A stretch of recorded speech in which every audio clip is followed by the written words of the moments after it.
All right, let's see. What am I going to use today? Oh, it's got to be this one. Yeah, it's got to be this one. Time to bust out the paddle for this chapter. Oh yeah, you don't use the paddle all the time, but in this chapter, especially Summers, he deserves a paddling. Oh yeah, me and this paddle, man, we go way back, you know. I swam across all of Lake Superior with nothing but this paddle and a boat that was also made out of paddles. This paddle saved my life. All right, so this will be, what are we doing? Oh yeah, One Piece, yeah. Dude, yesterday I was waiting for the chapter to come out, right? And it was looking like it wasn't going to. So I was like, all right, I'll make another video instead. And I make a video about the most random topic ever. It was about like how the mail system works in the One Piece world. And as soon as I upload that video, chapter comes out, and I'm like, you know what, I'm just gonna, wait until the next day today to film it. I mean, like, what would you rather talk about? One Piece chapter 1175, where Loki turns into a giant dragon, or the mail system, the post office in the One Piece world? I think there's a right answer to that question and a wrong answer, and I think you know which ones are which. All right, anyway, this will be One Piece chapter 1175, titled Need Hog.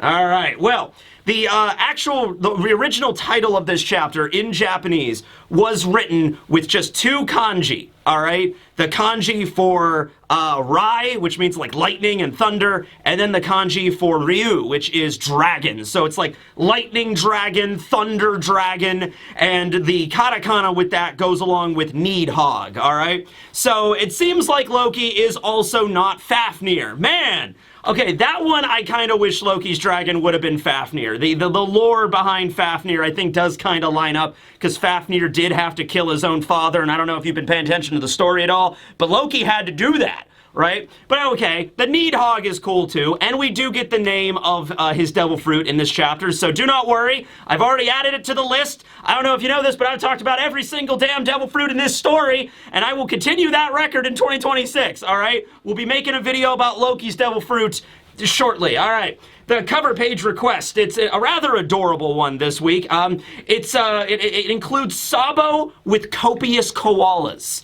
Yes, copious koalas, right? You got Sabo in a tree trying to read a book, but there's like three little baby koalas that are like, climbing all over him. Maybe Sabo was trying to read like a bedtime story to the koalas. And then in front of Sabo, there is a little table where Koala, as in, his friend and fellow revolutionary and probably love interest, I would assume.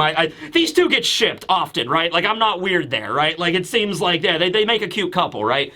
But yeah, Koala is sitting there drinking some coffee alongside another koala who seems to be the dad koala of the other koalas that Sabo is hanging out with. As I said, copious koalas. All right, so that's cool. All right, so the chapter kicks off. This is actually really cool. Sanji has arrived where the other Straw Hats have been restrained, although they're no longer restrained except for Robin, who is all still tied up in Summers' thorns. And I went through an idea of, like, since Sanji was going over to their area, I was like, okay, how could Sanji possibly, get rid of the thorns? And the only thing I could think of is, like, well, nobody's tried using fire on them yet, right? And, this is, like, simultaneously really badass because we open the chapter with Sanji literally using his Diable Jambe to just kick very carefully the thorns that are surrounding Robin, and the thorns just fall apart. So we solved one of the major problems last chapter. The children were all about to fall down into their deaths in the primordial world. Loki and Luffy showed up and saved them. That's all fantastic, but all of the effort that all of the parents put into trying to stop their kids from moving forward and trying to pull them out of the line, Oimo's arms are like completely shredded, Ripley got stabbed. It makes sense that nobody would have thought to try fire because, like, even here when Sanji is using Diable Jambe, and it's very important to keep in mind too, that Sanji's Diable Jambe is not normal fire. Okay, this might not even be Diable Jambe. This might be Ifrit Jambe. He might have to turn up the heat even hotter, you know what I mean? So, like, Robin is kind of like, like, okay, standing still, and Sanji was probably like, okay, don't move. This is gonna be really, really hot, and this is gonna be if something could go wrong here, okay? And so he does manage to free Robin. That's great, fantastic, but maybe the same method, like lighting a little fire with a match or a candle, trying to save the kids, probably wouldn't have helped. It probably would have to be like a very hot flame, all right, that only like Sanji could manifest. Also, there might be hockey involved here, which also could have led to that. So I don't think it was as easy as just like, it's okay, kids, we'll just light you on fire and the thorns will go away, right? So it's all good. It's all good. It'll be fine. So Robin is now freed as well. They go run up to her, and Jinbei is just like, so the vines are weak to high temperatures. Well, there was nothing we could do about that. I mean, like, in this situation, not really. Jinbei doesn't have any, like, fire or magma-based abilities, although Jinbei is rather resistant to magma. Remember when Akainu attacked Luffy, he also struck Jinbei as well. Like, you know, Luffy ended up getting the badass scar on his chest. I mean, Jinbei also got hit pretty bad by Akainu. I don't see his badass scar anywhere. Usopp has his, like, fire stars and things like that, but that probably would not have ended well. You know, it's like, hold on, Robin, I have an idea. Explosive Firebird star. Just fire it right at her. Like, that's not gonna work.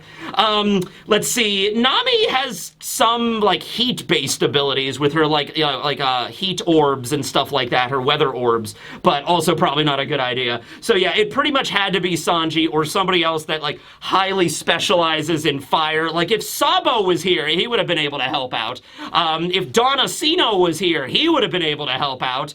If Bill was here from the Silvermine arc, he would have been able to help out. If Oven was here, he would have been able to help out. There's a lot of characters in this story that have fire-based Devil Fruit abilities, just not in this particular group, okay? Anyway, Robin is freed, but she almost immediately is like, okay, great, I'm freed, but there is no time to celebrate. We are still not out of the woods yet. Now, I thought Robin was going to immediately focus on the library and the school because it is currently burning down. She probably does. It's just we don't really focus on that initially. In fact, this beginning part of the chapter is all we really get from this group of the Straw Hats, right? Robin is like, there's no time to celebrate, and Sanji's like, yeah, I know what you mean. Look at this, you know, this scene right now, that giant roar and this hockey. It's like reverberating all over the place. So they're kind of looking out over the forest, and so you see the Mumas kind of like walking around the forest, and then you see the shadow of Loki's dragon like emerging in the distance. It just looks like more mountains, you know, far away. You know, it doesn't look like a dragon yet. So Sanji, he can feel it, he can feel the vibes, but other than that, he doesn't know what's about to emerge, right?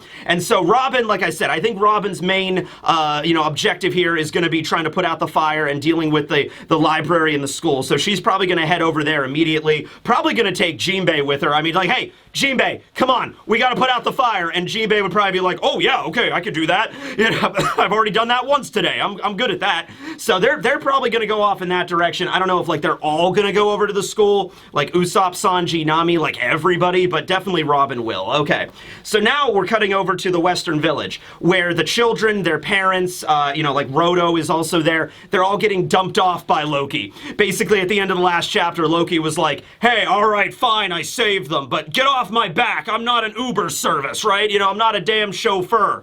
So he just flies over to the Western Village and just dumps them all off. So the children are on the ground. The parents are not looking too good. Like, Rode is bleeding out. Ripley can't even stand up. She's on the ground bleeding out. She got stabbed everywhere. Like, all the parents really did. Is like, Angie is there. The kids are all crying because, like, they were stabbed by our thorns. Mommy's gonna die. No! Loki kind of doesn't give a shit. Loki doesn't really care. Even like the other giants are like, this is honestly the worst place to, you know, drop off the children, right? Because it's currently under attack by Domi Reverses. You see, who is that one member of the Giant Warrior Pirates? I think he has the long neck. I think they just called him Tallman. Hello there, my name is Gary Tallman. Nice to meet you. So he's there. He's a Domi Reversi monster. He was one of the ones that got slashed by Zoro's crossing of the Six Paths. They all did. And he's back up and he's still attacking again, right? So that whole thing when Emu was Domi reversing Bragi and Dory, and Emu specifically says, you know, I will grant you an unyielding immortal body with great strength. the regeneration aspect might still be included there, right? Like, I know we saw this during God Valley when Rox's family was transformed into Domi Reversi demons. Rox defeated them all, and they didn't seem to get back up after. But from what Emu said, it seemed like there is a regeneration quality. Maybe it's just not as, it doesn't happen as fast, and also Rox was probably using Conquerors. We know Rox, you know, one-shotted Garling off screen, and it took a while for him to regenerate, so maybe we just didn't see it. But I'm pretty sure this is one of the Domi Reversi giants that Zoro slashed up with one of his strongest attacks, and now he's back up walking around, right? We don't see Dorian Bragi in this chapter, but I'm just throwing that out there. Now, the giants of the village are like, Loki, this place is not safe. We are currently under attack. You need to take the children and go somewhere else. And Loki's like, not my problem. They were on my back, and I didn't want them on my back. I dropped them off. It's your problem now. I'm out. I'm a damn dragon. I don't need to listen to you, right? Okay? And I'm like, hey, I mean, he's kind of got a point. I mean, he is a damn dragon. I mean, who's going to tell Loki no in this instance, right? It's like, Mr. Loki, I mean, maybe if you take the children to the eastern village and perhaps the northern village, maybe that would be better. And it would take zero effort from Loki. All Loki would have to do is just, no, my paddle. All Loki would have to do is just pick up the kids and like, all right, there you go. You know, like how big he is. He could just move them an entire like length of the sun realm. But no, he's like, not my problem. I don't care. So a couple of things interesting here about the design. We get a full view of Loki's dragon now. He's got his 2 arms, 2 legs, and the wings. We didn't really get to see, like, we just got to see the one panel with him last chapter, so it was kind of, you know, curious of exactly how he was, you know, depicted. Like, was his arms like his wings themselves, or does he have, like, 2 arms, 2 legs? He does. Around his arms, he actually has, like, the shackles. I don't know if that's from, like, the shackles of when he was chained up, or that's just, like, a feature of the Needhog Devil Fruit. His eyes, you know, Loki's eyes were like the scleria were like black, and then the pupils were white. Like we saw that when Loki was born as a baby, you know, when his eyes were uncovered. It seems they've been like reversed back to like, they're dragon eyes now, you know, but the eye color goes back to like, you know, white scleria. Scleria, I've never been able to pronounce that. Even back in the days when I reviewed Bleach, and, you know, Ichigo uses his hollow powers, right? It's just like, he's like, you know, I will use my hollow mask, and the eyes, the whites of his eyes change to black. I've never been able to pronounce that damn word. But anyway, his eyes change. And then also, this is something I noticed people bringing up. I didn't even realize. I don't think Oda realized either, but I think it's fine. So Luffy was wearing his Elbaf outfit, right? He had his cloak, and he had his helmet, and he had the axe, and that was what he was dressed as. That's what he was wearing when he was down in the Primordial Realm. He's in Gear 5th right now, and he's back to his, like, default Gear 5th outfit, which is the white vest and the shorts and the sandals, just like he looked when he was in Wano and then Egghead, which now that I'm even thinking about it, when he went into his Gear 5th form when he was in Egghead, he wasn't wearing the Egghead outfit. So whenever he goes into Gear 5th, he just defaults back to the vest, like the standard outfit. And it makes sense, given the fact he has access to all the wacky abilities of Gear 5th and the Awakening and all that stuff. So I should have realized this probably during Egghead, but I'm noticing it now. So it's like, okay, whenever Luffy goes into that form, it doesn't matter what else he's wearing, okay? And I'm sure when he goes back into his regular form, he'll go back into having the Elbaf outfit and the horn helmet and the axe and everything like that. Although it would be pretty funny for Luffy as like Gear 5 to pull out like the giant axe and then like, you know, increase it in size and like attack one of the God's Knights with it. That would be pretty sweet, right? Maybe we'll get that. It's possible. So Loki demands everybody get off of his back. That you see a scene of the Mumas, the nightmare creatures, including the Needhog, that was the nightmare monster, all freaking out and being like, whoa, what the hell is that thing? Like, they're expressing emotion in a way that's actually really funny. Luffy sees Zoro. Zoro's hanging out in the village, you know, that's where he was. And he's just like, oh, hey, it's Zoro. Hey, how you doing, man? Jarl gets on the intercom system, and he's just like, people of Elbaf, the children are safe. And we do actually get to see Nami's group one more time, and they're just like, oh, thank goodness, they're okay. The children are going to be safe. And then Jarl goes on to say, there are no more hostages to worry about, so now we fight, you know? Loki is also chewing on one of the bird, like, nightmare creatures, like the cockatrice or whatever the hell that thing was. You know, so he's, like, chewing on that thing right now, just, like, casually destroying these massive nightmare monsters, right? Zoro is looking up at Luffy on the back of the dragon, and he's just like, You took your sweet time, Luffy, getting up here. And he's like, yeah, well, you know how it is.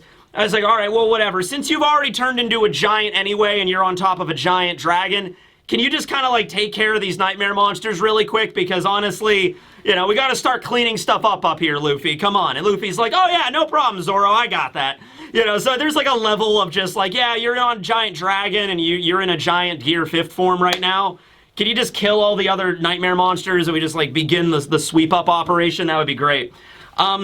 We see the giants recovering on the ground, like, you know, all of the thorns and everything like that. You know, they're all wounded. Thorns begin to fall out of the sky, though, and try to hit them even more. And so they look up and they see Summers up there. And they're like, oh, no, that creepy guy is still after us. And Summers is, like, pissed. Because his whole thing last chapter was all those really creepy expressions of like, oh man, I can't wait until the children all jump off the edge of the cliff and then their parents go and die with them. Oh my god. So he was really getting like off on that, and so they took that away from him and now he's just like enraged. All right? So it's like, oh, don't worry. Summers is getting it. He's gonna get a paddling in this chapter. Don't worry. He's gonna get a Loki Luffy smackdown paddling. It's gonna happen, all right? And so Summers is like, you took away the most touching moment of my entire life. How dare you?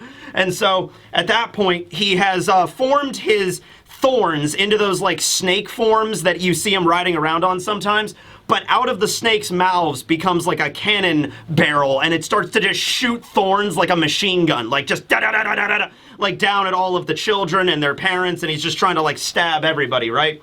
And so he does bring up that's like, well, I guess actually this might be for the best. Since the mission hasn't technically failed yet, I guess we could still technically use the children as hostages and figure out some way to get them back to the Holy Land. He doesn't know how that's going to happen yet, but he's like, well, they're not dead, so I guess the mission still continues, right? And so he's like, I guess I'll just finish off their dying parents first. So he's like, here's my rapid fire thorn launcher, and he's about to attack them. And at that exact moment, this is really cool, because we could just have a scene where Luffy shows up or Zoro shows up and blocks the attack, which does happen. But before that, we got a really cool scene where all of the children, remember, they're not bound anymore by the arrow, so they can move around and do whatever they want. They're still covered in their thorns, though, while Summers is still, like, conscious, right? So they all line up in front of their parents. They make a shield wall in front of their parents, and they're like, we won't let you. And, you know, they're scared. They're crying. You know, Colin and Bjorn and Johanna and Bent and everybody. Ronya is there. They're all really scared. They're all crying. They're all shaking. But they're not going to let their parents die, all right? And so they are brave warriors of Elbaf, and so they all stand there. And actually, that goes back to what, like, when Colin was playing rough with all the other kids and, like, hitting them and everything like that. They're like, Colin, you're such a brute. You know, that's not the way that giants of Elbaf, you know, live anymore, right? You know, Luffy and Usopp were even bringing up that, like, the warrior spirit of Elbaf has kind of died out because of that, because of them, like, being raised in, like, peacetime and everything. So here, it really does go to show, though, you know, they might still not want to go march off to war or anything like that, like previous generations, but they still have that bravery of the Elbafian giants, of the warriors, and also just to protect their parents. Like, we'll protect you, mom and dad, right? And so they all line up, and even like Johanna's there. Johanna doesn't even have parents. Her parents died in something, so she's there to protect Anji probably, and Anji saved her in the last chapter, so that's actually really cool. So they're all lined up, and then at that exact moment, Summers switches back from angry back to like, oh my god, I'm gonna cry. The children are protecting their parents, and so they'll all be skewered by my thorns. Oh, this is a marvelous day after all. Okay, come on, Summers is gonna get a paddle, and oh, this is gonna be good. All right. All right, get ready, everybody. If you're too close to Summers here, you might be in the splash zone. I mean, I know he can regenerate, but that just means a lot more blood is gonna be spilled, okay?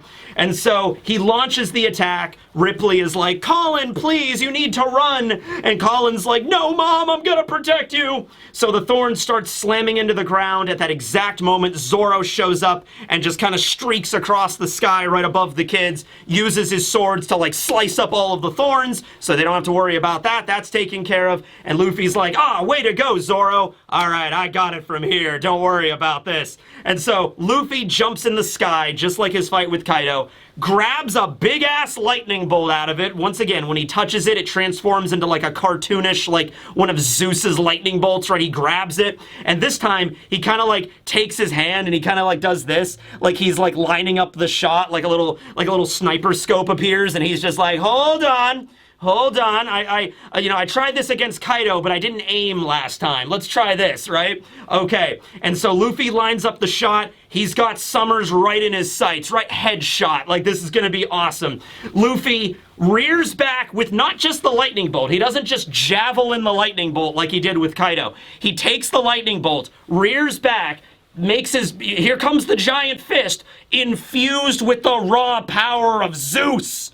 Not Zeus in Nami's magic rod, like the other Zeus. Like, here comes the lightning giant fist, right? And so he rears back and he slams into Summers' booming Dawn Thor rifle. Very apropos, given the fact it's Thor and we are in Elbaf right now, which is Norse. So there you go. Anyway, slams directly in to Summers, and remember, booming Dawn Thor rifle. Rifle is one of the maneuvers where he doesn't just punch you, right? He winds up his fist. You know, he spins it a bunch of times like a drill, and then it just boom right into you, right? And so that's all charged up with the raw power of electricity and gear fift and hockey. Oh my god, it's glorious. So all of Summers' thorns, snakes, they all crumble apart. But when Summers gets hit, this is actually a really brutal scene, like that Oda draws here. Like, so Summers' head, well, gets like hit. It's not like it's sliced up. It just gets hit so damn hard it breaks in half. His eyes pop out of his skull. His head gets just broken in half right to here. Like everything below his nose and his jaw lower gets like snapped in two. And then all of his teeth just get shattered, just like shockwave blown out of his jaw. He looks like a goddamn zombie in this shot, right? And so Luffy just hits him so damn hard, he goes flying off. All of the thorns that were wrapped around the children just, you know, immediately fall off and crumble because Summers is now truly, like, it doesn't matter if he can regenerate from this. He is out of commission for at least a little while. At least his concentration on his ability has broken to the point where no longer is there. Or did Luffy just punch him so damn hard he went flying away? Because that was what Robin was trying to do. Robin was trying to get him out of the range of the kids so that the ability would, you know, deactivate. So I don't think that's what happened here. I think Luffy just hit him so damn hard, you know, he lost consciousness. I don't know how you do that with a God's Knight that can regenerate, but this was a crazy powerful attack, right? So the thorns all disintegrate.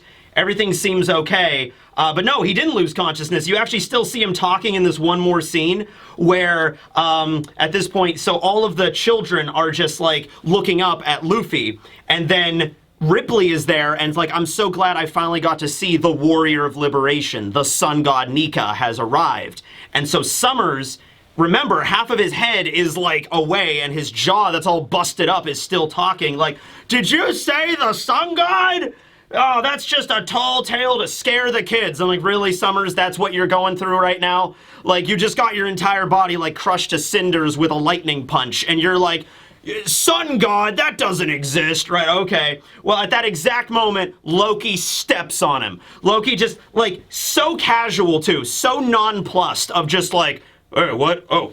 Boom! Dead! And just probably not dead, because he could regenerate, but, you know, Luffy hits him really hard, he's like, and Loki's like, wait, what? Oh, boom! And just slams him on the ground. Big giant explosion of lightning when he steps on him. Now, keep in mind also, that's like the first 2 steps of like 10. That's step 2 of 10 when it comes to Summers' demise. He's gonna get back up after this and be like, I didn't hear no bell, and then Loki's gonna hit him again with a lightning bolt. He's gonna explode, all the limbs are gonna pop off, and then he's gonna reconstitute himself. He's like, okay, round 4, let's go! You know, and it's just gonna keep being that the entire arc. Let's make that a running gag. I think that'll be a lot of fun. Alright, so everybody is obviously really scared and somewhat intimidated by the fact that, oh yeah, Loki turned into a giant dragon, the Needhog, the one that gnaws on the roots of the Yggdrasil tree, this creature of legend that was also attacking them in the form of the Muma, right? And so everybody's like a little scared about this, but also like, we were saved by the Needhog? I mean, the real one, I guess? Like, okay, I guess that's what we're doing here. All right. So Jarl, well, we get a little bit of a flashback here, actually, from Gaban's perspective. We actually cut over to outside of the village. We see Gaban and Chopper, and they're on top of one of the tree branches. They're not really in the fight right now because Gaban is injured, Chopper's healing him, and Chopper probably doesn't want to get involved in this nonsense right now. I mean, I'm sure he would fight if he had to, but he's trying to save Gaban right now, right? And so it also seems like when Loki turns into the giant dragon, it seems like he's kind of got everything covered, you know what I mean? So, Chopper is like, is that Loki? And Gaban is like, yeah, that's Loki, all right. It's the first time I've seen him properly like this. And then Gaban begins to have a flashback back during the castle 14 years ago, okay? So we have Shanks there, we have Gaban there, and we have Jarl. And Jarl is basically taking Gaban and Shanks aside and explaining to them the name of the legendary devil fruit of Elbaf. And he calls it the mythological Zoan, the dragon fruit model Needhog. All right, so that's the name of it. Ryu no Mi, mythical variant model Needhog, okay? Or Thunder Dragon, right? And it's like, it is said that whoever eats it can transform into the world's most colossal dragon. The size of the creature, however, is relative to the size of the person, right? So, we even see a nice little diagram, and this is the whole thing that why Rox was saying that Harold had to be the one to eat the legendary devil fruit, right? So, because, you know, the way everything goes, if a human were to eat this devil fruit, they could, and they would become a really giant dragon. However, if a giant were to eat this dragon, dragon fruit, they would become a bigger dragon, and an ancient giant that's even bigger than regular giants would become an even more massive Herculean dragon.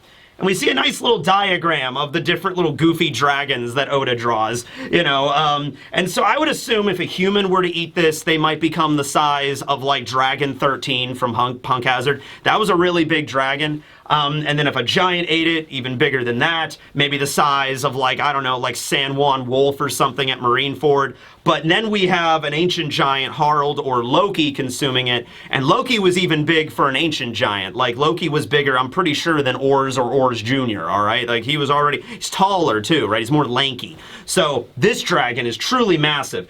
It's a jet black dragon that can turn day into night when it flies overhead. It, like, literally blots out the sun wherever he goes, all right? So that's going to be intimidating as hell. Also has the ability to breathe lightning, which Thunder Dragon, that's where that, the kanji and everything go to, okay? So, Shanks says, well, so that's the reason nobody has eaten it in like 900 years, right? Because it was forbidden due to the strong power that it provides, right? It was like a forbidden fruit kind of situation. And Jarl's like, well, not quite, not quite. You see, it's not just that it's a strong devil fruit. It's that it was guarded by the loyal hammer known as Ragnir. And so Jarl begins to tell this story, and this is really cool because this is the first time we could infer the existence of this person, the first giant to actually have the power of the Needhog, because how would Jarl know about this, right? Okay, so during the Void Century, there would have been a giant that would have existed that probably would have been the king of Elbaf at the time, would have consumed this devil fruit, would have become the Needhog, would have wielded Ragnir. Like, this is inferred, but the guy was never mentioned up until now. Well, now he is. In Elbaf, there is legend about a god of war who fought with Ragnir. People say his name was Kratos. Other people say his name was Ares. Other people say Oda's just going to make something else up, so we don't really know yet. Anyway, it is said that he took the form of a giant dragon and he locked horns with the sun god. All right. That's an interesting way of looking at it. Didn't expect that to go down. He was accompanied by a loyal partner, the ice squirrel, Ratatotsker. So Ratatotsker is actually the squirrel's name, which Ratatotsker appears as the little squirrel that runs up and down the Yggdrasil tree. So the Needhog is at the bottom, and then there's Ratatotsker, and then there's the hawk that's on the forehead of the eagle that's on top of the tree, a Vaderfulnir, okay? So maybe the eagle will still show up at some point because Oda's clearly going with a theme here. But we see this scene in the flashback. We see the depiction of this war god, and he just kind of looks like a generic, bulky, like, giant. Like, big, burly dude with a beard, horned helmet, wielding Ragnir, Ratatotsker standing next to him. Now, I don't know if this flashback is meant to be taken literally or this is just like in the mind of Jarl, because Jarl wouldn't have been there. This would have happened long before he was ever born. So he might just be imagining this from the way that he heard the story, right? So you see this big burly giant with an epic beard wielding the hammer. Ratatotsker is next to him, so they're not like the hammer and the squirrel have yet to become one at this point. Maybe they merged or something, did the fusion dance, I don't know. And they are fighting the sun god Nika in this scene. They mentioned that they fought. They weren't allies, they fought. So I don't know how far back this is either. He just says there is a legend of a god of war. He didn't say this was during the Void Century. This could be back in the first age of the Harley, for all we know, because we know that the sun god that existed in the first age of the Harley brought a form of destruction. And then the second one was one more of like hope and liberation, and then another one is like a trickster. So like, this could be a different version of the sun god that does bring that destruction, and the god of Elbaf, the god of war here, fought against him. Also remember, back during Little Garden, it was mentioned that Elbaf wasn't just the name of the island, it was also the name of their war deity. I think it was mentioned a couple of times in Little Garden, and it wasn't really brought up at all here until now. But it's possible this giant right here we see in Jarl's imagination, that giant's name was Elbaf, okay? And it was through his legacy that they named their war land, their island, after him, Elbaf, the god of war. Okay, so there it is right there. Could have been a real person that like really existed, just, you know, they thought of him as a god because he could turn into a giant lightning dragon. I mean, wouldn't you? He's also wielding a sword. You see a sword on his belt as well as he's wielding the giant two-handed hammer. They mentioned Ratatotsker specifically is the ice squirrel, and we saw Loki using the Niflheim ability to freeze one of the Mumas. I thought it was a really cool idea if, like, the hammer has the ability of all the different realms of the Yggdrasil tree, so, like, Muspelheim is the fire realm, so maybe he could use a fire ability, too. That would be really sweet. From what it seems here, the squirrel just has ice powers, and then Loki is the one that has lightning powers. Okay, so it's ice and lightning and ice, or frost and thunder, those kind of combinations. And we even kind of had that confirmed when Loki emerged from the primordial realm. It began to snow, and thunder and lightning began to boom out. So that seems to be at least the two major elements that Loki is there. I just thought it would be cool to have an ability that focused on all realms of them, but hey, having two Devil Fruit powers, broken ice powers, and broken lightning and thunder abilities. Lightning and thunder is kind of two separate things there. So you got like 3 powers for Loki, and he's just massive. So Loki's a pretty strong dude. He doesn't need to get any stronger, right? Actually, that's not true. This is a shonen battle manga, damn it. I want Loki to get even stronger. All right. So anyway, Jarl goes on to explain the legend. After his master died, they say the loyal Ratatotsker came to possess the weapon Ragnir, and he awaits his master's return, or so the legend goes. So this seems to imply, yeah, the hammer and the squirrel were different beings. It wasn't like the squirrel ate the hammer fruit or the hammer ate the squirrel fruit. They were separate beings existing at the same time. And it's almost like Ratatotsker, out of his undying loyalty for his master, willed to live on. So maybe the soul of Ratatotsker left the squirrel and inhabited the hammer. It's One Piece. Weirder shit has happened. Time travel exists in this story, right? So I'm not really sure how this went down. Or maybe they did do the fusion dance. I don't know. But at some point, Ratatotsker fused with the squirrel. Also, keep in mind, this is just the legend from Jarl's perspective, so maybe it was the hammer that ate the Ratatotsker Zoan, and Jarl just doesn't know that, right? That could also be an ability, that could also be an option. It's just that, like, oh, hey, this is just what I heard,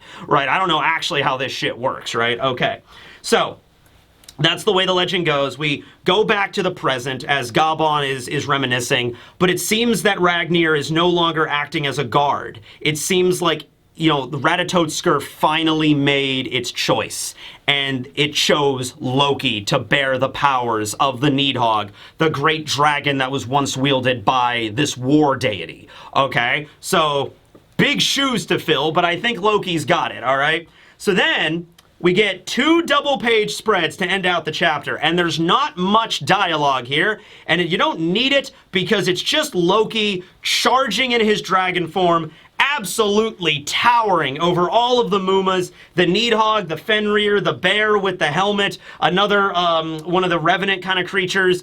They're all running away in just absolute sheer terror, and Loki opens up his big dragon maw and uses Thundraheim, and it's just a giant fuck-off lightning cannon, alright? It's you know, it's like, oh, what's the one Hado in Bleach with that Kukaku uses at Sokyoku Hill? Raikoho. It reminds me of that. It's just a big, giant Raikoho lightning cannon that just blows away not just the Mumas, but like a good chunk of the Sun Realm too. It looks like the freaking ground zero, like a hydrogen bomb, like the Tsar Bomba going off. It just boom, right? So probably some property damage in there as well, but that just obliterates a good chunk of the Mumas. And Imu Gunko no longer fighting Brook. Imu Gunko is now just floating in the air with her pitchfork. Brook is nowhere to be seen, so not really sure what happened with that. And they're just kind of looking over at this display as the light from this giant explosion, you know, covers them. They're just looking over and just like, Imu Gunko notices the dragon, like how could you not, but also notices Luffy in his sun god form and the squirrel on top of Loki's head.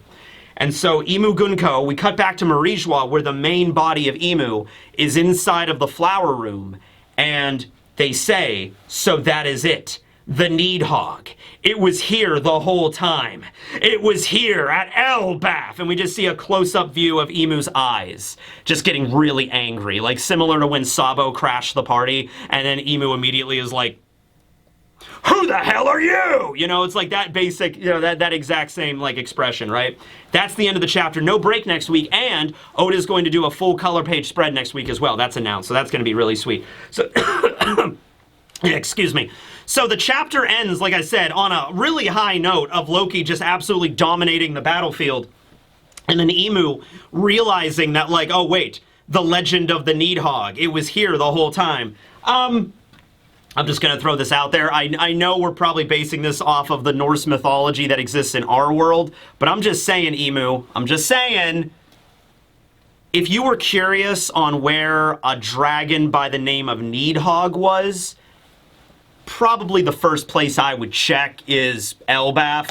I know we only know that because of our world, and we have Norse mythology of Yggdrasil tied to like the Scandinavian countries and everything like that, but that would be the first place I would check, personally. Emu's been looking for Needhog for the last like 900 years. Like, maybe it's in the South Blue. Maybe the Needhog is on Karate Island. And so Imu travels the world trying to find this thing, but just can't. Also the fact that it was in the devil fruit form for the last several centuries, and the squirrel was guarding it, Ratatotsker, so there's no way that Imu probably realistically could have found the thing, right? But also, when the creature attacked Harold, did Imu not realize that, like, oh, what is that? What is lurking in Elbaf? Could it possibly be the Needhog? Maybe Imu did. Maybe Imu thought it could be, but wasn't sure 100%.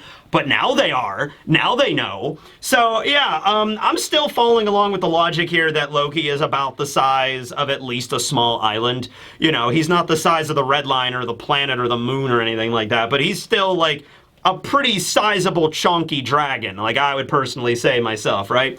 So hopefully the Mumas are all taken care of now, like they're all just annihilated in that attack. Like I can't see, like they're the biggest ones. Maybe there's a few others squirming around somewhere, like some of the smaller ones, like the little imp kind of ones.